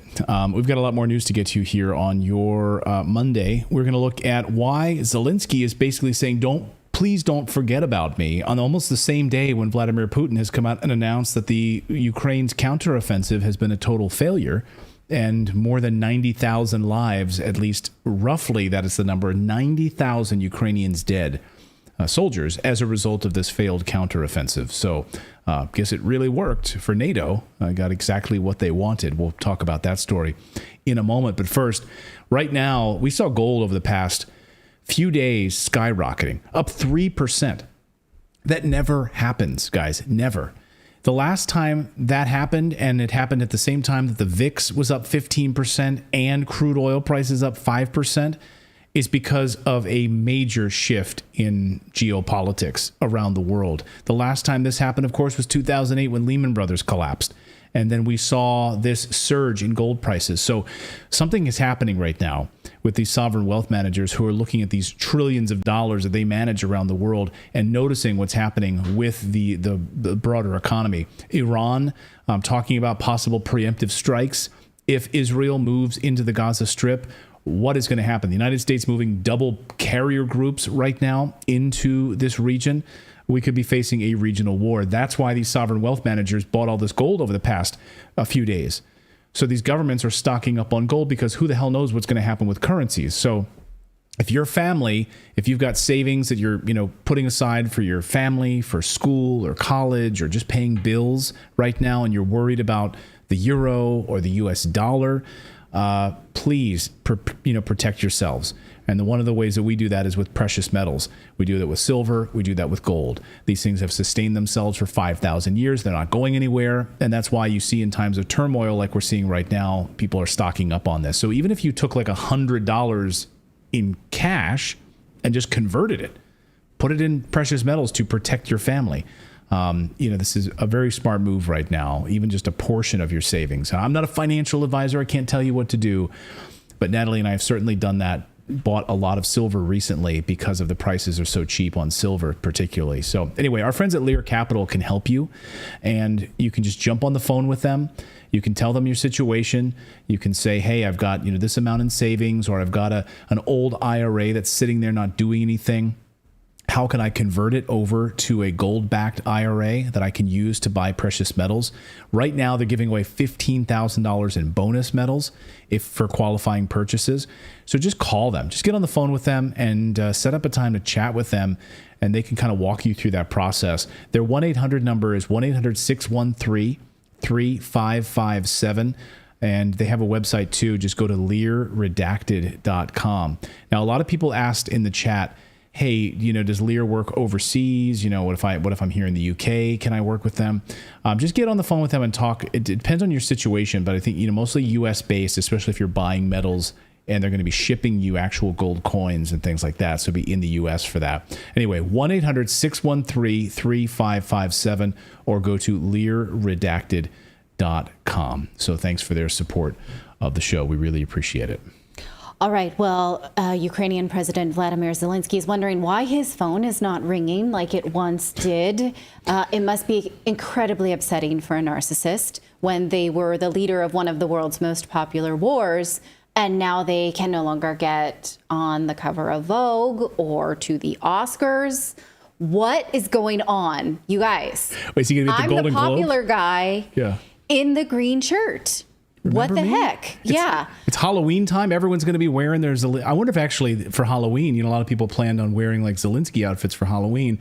Are they not going to be doing that this Halloween? I don't think. I think that was last year's Halloween costume. Out of favor. He's become Joe Biden at those parties. Remember when Barack Obama was there and Biden was just walking around aimlessly like? Oh, that was so embarrassing, right? Like who's that? I don't remember that. He's the president and he can't get anyone to talk with him. He just like wandering around the room. It was so sad. Well, what we're going to talk about is how far the Zelensky's star has fallen in just a week of not being the world's most popular war. Now, it's awful, right, that we need these sort of like wars du jour and the media attention is just so fleeting, like a Kardashian, but that's what we're going to talk about. Zelensky's trying to get into Israel for a solidarity tour, and just today Israel said, not a good time.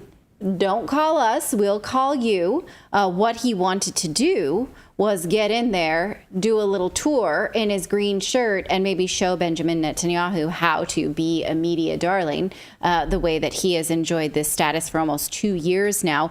But that media darling status may be very fleeting. Fame is, as fame does, I suppose. What's that from? Fame is a fickle thing, Harry. It's from...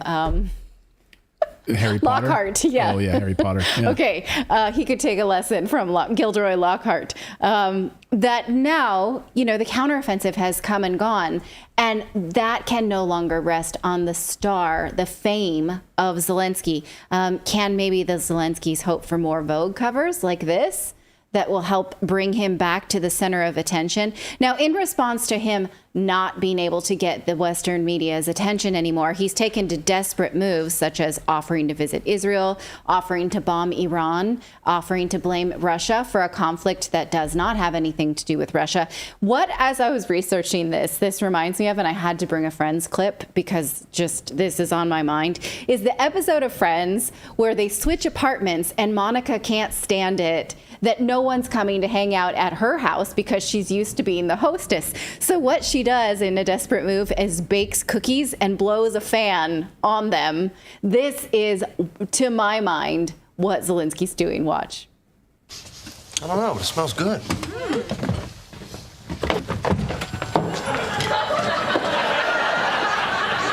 Fresh cookies, hot from the oven. Ooh. Please have some. Okay, so the fan cookie combination may just be what Zelensky needs to do. Clayton actually laughed at a Friends clip. He hates Friends. Yeah. But that's funny, right? It's no Seinfeld, but that was good. Okay, well, that may be... Can we back up just... Sorry. Yeah. Can we back up just 1 second? Because you said he offered to bomb Iran. He did. Yeah, a few weeks ago. And Syria. He's like, hey, I'll bomb Iran and Syria.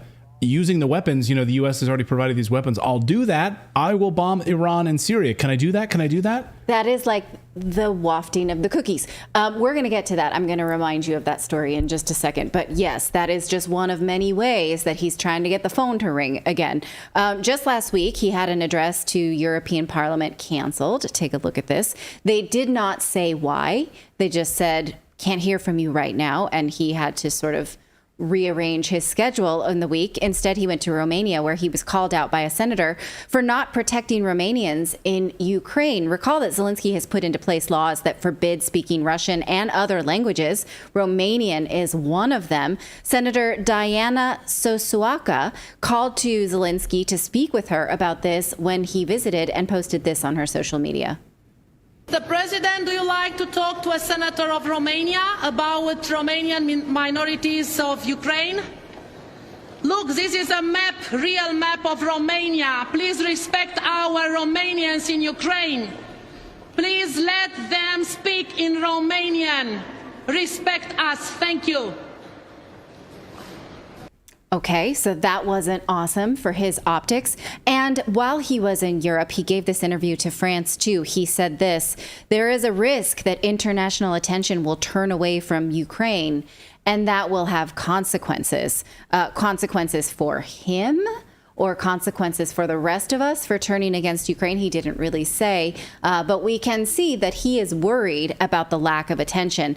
Then he offered to tour Israel in solidarity. Now, it's interesting how Axios here says that, look at this line, a visit by Zelensky would boost international support for Israel's counteroffensive against Hamas. Now, okay, that's not my interpretation, that Israel needs the Zelensky public relations boost due to, the star popularity of Zelensky. Do you think that? No, I mean, 68% of Americans support Israel in this war. 68%. Yeah, that's high. They're not hurting. Think about President Biden's approval rating. Right. Certain cancers, certain viruses have a higher approval rating than President Biden does right now. So more Americans support Israel than they do President Biden. They don't need Zelensky to help their support. And the last poll I saw about support for Ukraine was in the 50s. So Israel is already leaps and bounds, public relations speaking,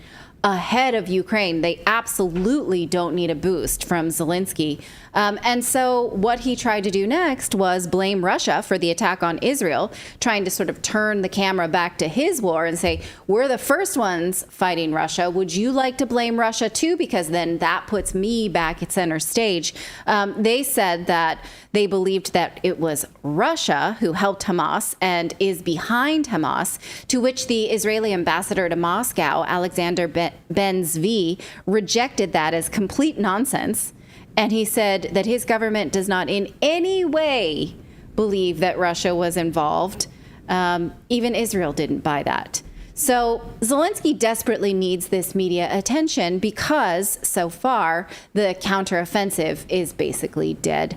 Russia says that it considers Ukraine's counteroffensive over. This is the same counteroffensive that cost over 90,000 lives.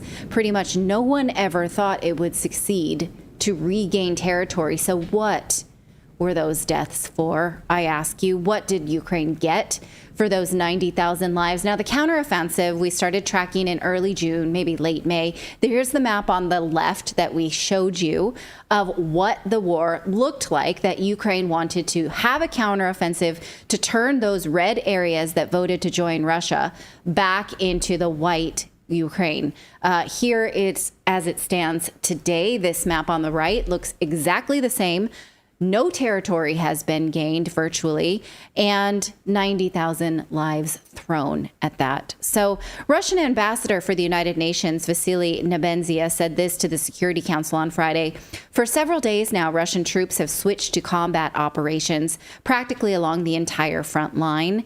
Therefore, we can consider the so-called Ukrainian counteroffensive formally over. Close the books, put a stamp on it. It's done. We don't need to send more weapons from the West. Nebenzia says that they are not opposed to armed forces of Ukraine. So if Ukraine wants to keep military presence in that region, go ahead. They don't want to fight them. They're not going to leave. But Ukrainian military can be there. What they are opposed to is NATO, they say, and the criminal neo-Nazi regime of Zelensky, which may mean that Zelensky's days are numbered if he cannot regain his A-list celebrity status. This could very much be, as we talked with Mike Jones earlier today, the off-ramp that the West needs. Throw Zelensky under the bus and end the war in Ukraine so that they can ramp up another one in Israel. Or Zelensky can offer to combine the two, get involved. Now, this is the nightmare scenario, is that Zelensky does succeed, which there's no indication that he would, but could he succeed at entangling Ukraine into the Middle East? This is what he offered to do. Remember, we showed you this just back in September, that he offered to attack Iran and Syria in exchange for long-range weapons. What The Guardian reported was that Ukraine was saying that they could attack other countries that the West doesn't like, such as Iran and Syria, because they have intelligence about the missiles that are used in those countries, and that they alone can do things that other countries cannot do because of the weaponry that they know about, because of their what they called superior intelligence. So he's saying if we attack them, then you can send us long-range missiles, but wouldn't they need those long-range missiles first before they could attack them? Like, what are they going to... What they're saying, that they have superior intelligence about the components inside of those weapons. They didn't bother to use that superior intelligence against Russia, I suppose. It was selective. They're saying they can use it against these Middle Eastern countries if the West would like. They are willing to be sort of the thug, mob of the West. How many countries do they want attacking them? I mean, I guess from a proxy standpoint, it makes sense because everybody's already freaking dead. But like seriously, like, so what they're going to start, like they can't handle the shit that they've already got, and they're trying to start more. That just blows my mind. The real question is the next phase of this, right? Which is to what you were just postulating there. This idea that, well, what happens next? Are we going to have a standing army of the Ukraine standing army, and they're just going to stop hitting the Donbass? They're going to stop hitting Luhansk. They're going to stop hitting Donetsk. They're going to just go back and stop doing what they've been doing since the 2014 Maidan coup, and have been attacking in a genocide the eastern part of what was formerly eastern Ukraine. And now that Russia controls it fully and has established a government, saying we're done. Like, we're done. You've lost. Now what? Like, is it going to be one of those? It's like the guy holding his hand on a person's head, and the person's like swinging underneath his, and you're like holding them back, and he's like, "No, I'm going to get you. I'm going to get you." And you're like, "Are you really? Just stop now. Yeah. Please just stop now, because it's just beyond embarrassing." I have a hypothesis, and I think what it is Zelensky had the Epstein list, and the CIA sent Sean Penn in to befriend him and get that list back, and he succeeded, and now he has no more leverage. So, okay. And he didn't have any photocopies. That's my hypothesis. Yeah, he didn't have any photocopies either. He's like, here's the book. The original. Here's the original. You don't have any copies of this? Any digital copies? No, I have nothing else. Thank you, Sean Penn. Right. Here's your Oscar. Well, thankfully, The Guardian reported that the United States did not show any indication in taking Ukraine up on that offer to attack other people we don't like. That's sort of a mobster move. Like, anyone you want me to hurt for you to get in your good graces, then I get those weapons. That does not seem to be something that the West is wanting to ordain. They seem to, they seem to be able to compartment, like they can multitask their wars, right. The West, at least. So what now for Zelensky? If he can't hitch his wagon to the war in Israel, will he be forced to consider peace, which he has actually instated a law to forbid peace talks with Russia in Ukraine, but he can write a new law that says now that's okay. Will he be thrown under the bus as the West tries to get rid of him? Or will he start to look annoying to the media that loved him so much now that his war is so last season, like shoes or coats? Or maybe he could just take a page out of my favorite Twitter feed, Justin Trudeau's ego. This is parody, you guys, but Justin Trudeau did, in fact, take the weekend up.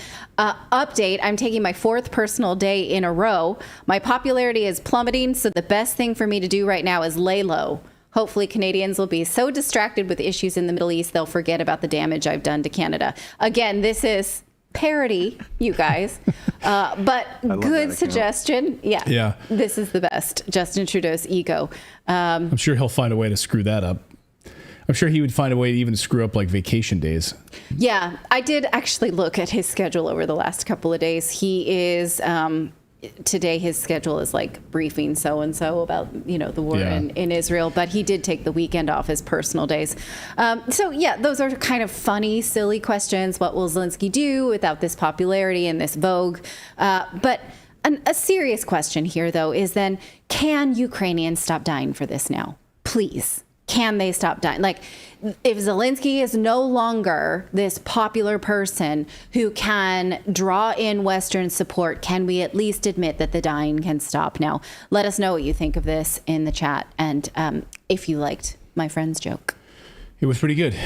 Yes, indeed. And yeah, just a couple of like a little news update nuggets here that we've been looking at over the past. Of course, we're watching what's happening with this Israeli invasion, what's happening with Iran, the phone call from Putin to Netanyahu just a short time ago before Putin left to go to China for the Belt and Road Initiative. By the way, think about that. You got the big Belt and Road Initiative from China, the big conference, whatever. I don't know what you call it, but this is like the third big announcement of this, a huge infrastructure project at a time when the United States is saying, hey, we can fund 2 wars simultaneously. So Janet Yellen, Treasury Secretary, coming out on top of the Biden interview last night on 60 Minutes, Biden said it's our obligation to go to war. It's our obligation to be at war with Israel, or in helping Israel in the Middle East and in Ukraine. And then Janet Yellen saying the same thing. Oh, yeah. She said, even though we're hitting a debt ceiling, she says we can afford it. We can afford it. We can afford to fight 2 wars, one against Russia and then one in the Middle East. And then, oh, what about China? Because that's your next war that you're planning on top of that. And then when all of these are done, when we finally are finished with all these wars, we'll focus on the border because we can afford that then. We can't afford it both. We have to do one or the other, but... Yeah. Unbelievable. All right. Let us know your thoughts on all of these stories and more. Hey, we do have some new merch. Do we get the new video up and running for the merch? I don't know what I asked. I don't have a new video. I don't have a new video. No, sorry. Okay. I know we were working on that, but okay. So, but anyway, we do have our store. If you'd like to support independent journalism, you can come over to our store. It's redactedstore.com. That's one place to go. We also have a community. And you can support our community as well. If you go to redacted.inc, on the right side of your screen there, you can become a VIP member and you can support our show. Again, we're not supported by billionaires. We usually have about 3 sponsor spots per show. Again, they keep the lights on here and we're supported by you. That's it. We do not have billionaires. We don't have George Soros. We don't have Jeff Bezos or anything like that funding what we do here. It's all you. So thank you guys. If you want to become a part of the rebellion and join us as a Rebel VIP, you can join our Plus Club where you get access to early content, videos and exclusives that other people don't get to see, plus early access to interviews before anyone else gets to see them, our redacted conversation videos. We have our new book club that's launching now that we're back from stomach virus Lollapalooza. Just go to redacted.inc and click on the right side of your screen there and become a Redacted Rebel. If you're on Rumble already, you can just click the join button and sign up right there. Again, for the price of a cup of coffee once a month, you can support what we do here. So thank you guys so much.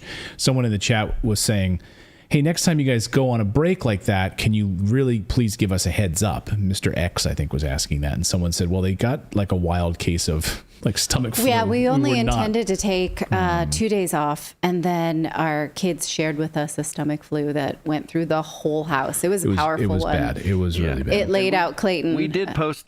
Yeah, we did tell him. Yeah. Yeah, we posted on social, but a lot of people don't see it. So if you guys want to get updated, if you go follow @the Redacted News on X, Twitter, that's where we post more updates, because like you can only post one on YouTube, otherwise it clogs up the feed, but we can post it multiple times on Twitter. So follow us over there @the Redacted News. @the Redacted News. That's the Twitter handle, right? However you call it. Yeah. The Redacted News is the X handle, the X name, I guess. But thanks for coming back today and checking that we're here. We're here, and I just want to say that watching the news when you're not well and feeling like, oh my God, the world is turning to shit. What's happening? It feels really good to be here with this audience that I know will not make gross reductions of reality in order to sort of wait and think. And I'm just really grateful to be back with you guys, because not being able to talk with this audience felt really powerless. No, you guys are amazing, and I think we have the best audience on the internet for a live news show. Suck it, CNN. You guys don't have this. We have the best audience. You guys are amazing, and And I love, that you guys will say, like, we're trying to be empathetic and thoughtful and not just rush to judgment on things, really diving into the historical context and understanding the history here is so important. And also, I just want to say that all of the journalists that we have here on the show, while we were down and out and really bedridden, hearing some, being able to communicate with some of our amazing journalists that we feature here on the show, and the work that they do around the world, everyone from Dan Cohen to Patrick Lancaster to Mike Jones, Gavork Almassian, David Craden in Canada, to all of these amazing journalists, shining a light on these stories that the mainstream media just does not cover. They do an amazing job, and I'm thrilled that our show here gets to bring everyone together, and we can try to make sense of this clown world together. So, thank you, everyone. Say, Eva Bartlett, her channel got permabanned on YouTube for covering Palestine. Yeah, Eva Bartlett, our good friend, great journalist, Canadian journalist who's been, absolutely destroyed in the Canadian media because of her stance against. Imagine you speak out against Nazis and you get in trouble today in this day and age. Isn't that crazy? But that's the clown world we live in. So send much love as you can to Eva Bartlett on Telegram. Yeah, her YouTube channel just got shut down. Those scumbags. Thank you, guys. On that note, we hope you will see you tomorrow here at 4 p.m. Eastern Time. 4 p.m. Eastern Time is when we're live. Have a great night, everyone. And much love to all of you. Bye, everyone.